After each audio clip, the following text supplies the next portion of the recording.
আসসালামু আলাইকুম। এখন পর্যন্ত যারা বিকাশ দিয়ে বিদ্যুৎ বিল দিতে পারেন না তাদের জন্য আজকের ভিডিওটা।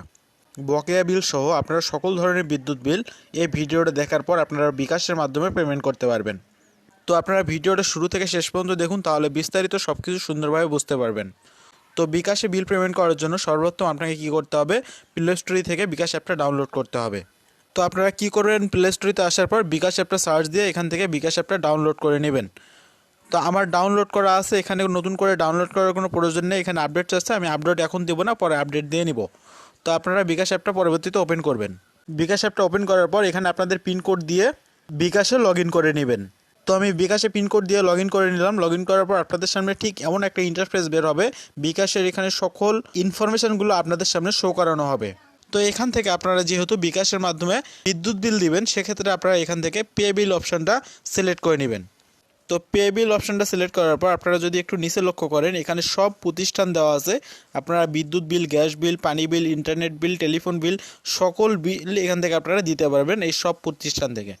তো এখান থেকে আপনারা বিদ্যুৎ নামে যে একটা অপশান আছে, এই অপশানটা খুঁজে নেবেন। তো এই অপশানের উপর ক্লিক করবেন।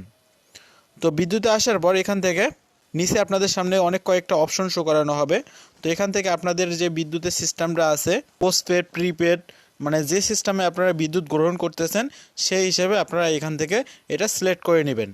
তো আমার যেহেতু এটা হচ্ছে পোস্টপেড, মানে মাসিক একটা আমার অ্যামাউন্ট চলে আসে যে কত টাকা বিল আসলো, এটা আমাকে অনলাইনের মাধ্যমে পেমেন্ট করতে হয়। তো আমার এটা পোস্টপেড, তো আমি এখান থেকে বিদ্যুৎ পোস্টপেড যেটা আছে এটাতে সিলেক্ট করব। তো পোস্টপেডে সিলেক্ট করার পর এখানে আপনাদের যে এখানে দেখতে পাচ্ছেন এসএমএস অ্যাকাউন্ট নাম্বার দিন। তো এখানে আপনারা এসএমএস অ্যাকাউন্ট নাম্বারটা এখন কোথায় পাবেন, সেক্ষেত্রে আপনারা কি করবেন, আপনাদের যে যে সামনে বিদ্যুৎ বিলের কাগজটা শো করানো হয়েছে এখানে দেখতে পাচ্ছেন গ্রাহক হিসাব নাম্বার, এখান থেকে আপনারা নাম্বারটা সেমভাবে এখানে উঠাই নেবেন। উঠাই নেওয়ার পর উপরে দেখতে পাচ্ছেন ডিসেম্বর লেখা, এখানে আপনারা যে মাসের বিলটা পেমেন্ট করবেন, এক কথায় আপনারা যদি বকেয়া বিল এখান থেকে আপনারা দিতে চান, সেক্ষেত্রে লাস্ট মান্থ যেটা আছে সিলেক্ট করে দিলে আপনাদের বিল নাম্বারটা দেওয়ার পর অটোমেটিক আপনাদের বকেয়া বিল সহ এখানে চলে আসবে। আপনারা আপনাদের বিদ্যুৎ বিলের কাগজ থেকে এখান থেকে আপনারা আপনাদের বিল নাম্বারটা দিবেন বা এসএমএস নাম্বার যেটা আছে ওইটা এখান থেকে দিবেন। দেওয়ার পর নিচে যে দেখতে পাচ্ছেন পে বিল করতে এগিয়ে যান, এখানে ক্লিক করে দিবেন। এখানে নিচে পে বিল দিতে এগিয়ে যান, এখানে ক্লিক করার পর আপনাদের সামনে ঠিক এমন একটা ইন্টারফেস বাইর হবে।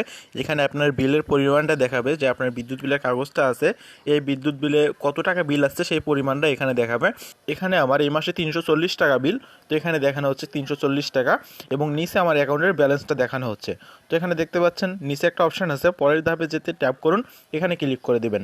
এখানে ক্লিক করার পর আপনাদের পিন নাম্বার চাবে, এখানে আপনারা আপনাদের পিন নাম্বার দিয়ে এটা নিশ্চিত করে দিবেন। তো এখানে আমি আমার পিন নাম্বারটা দিচ্ছি। তো বিকাশ পিন নাম্বার দেওয়ার পর এখানে কর্নারে একটা টিক মার্ক দেখতে পাচ্ছেন, এখানে টিক মার্কের উপর ক্লিক করবেন। করার পর নিচে দেখতে পাচ্ছেন পে বিল করতে ট্যাপ করে ধরে রাখুন, এখানে আপনারা একটু চেপে ধরে রাখবেন, তাহলে আপনাদের বিলটা অটোমেটিক চলে যাবে। এখন আপনারা যে বিলটা দিলেন এরপর আপনাদের কাছে প্রমাণ কি, পরবর্তীতে যদি কোনো কারণে বিলটা তাদের কাছে জমা না হয়, সেক্ষেত্রে আপনারা কী করবেন, এখানে পরবর্তীতে ক্লিক করে এখান থেকে আপনারা রিসিপ্ট ডাউনলোড করতে পারবেন।